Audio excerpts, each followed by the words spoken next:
এবছর আমরা চলে গেছিলাম চন্দননগরে ঠাকুর দেখতে। তো এবছর আমি কিন্তু ফার্স্ট টাইমে গেছি চন্দননগরে জগদ্ধাত্রী পুজো দেখতে।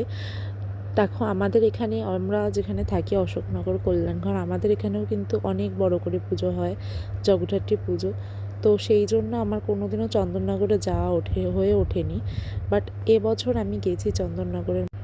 সত্যি কথা বলতে চন্দননগরের মাকে আমার এত ভালো লেগেছে, আর মায়ের হাসিটা যেন মনে হয় যেন মায়ের দিকে তাকিয়েই থাকি। মায়ের মুখে এত মিষ্টি মুখ। তো খুবই ভালো লেগেছে আমার ওখানে ঠাকুর দেখতে গিয়ে। তো তোমরা কারা কারা গেছো এবছর চন্দননগর ঠাকুর দেখতে অবশ্যই কিন্তু কমেন্ট করে জানিও।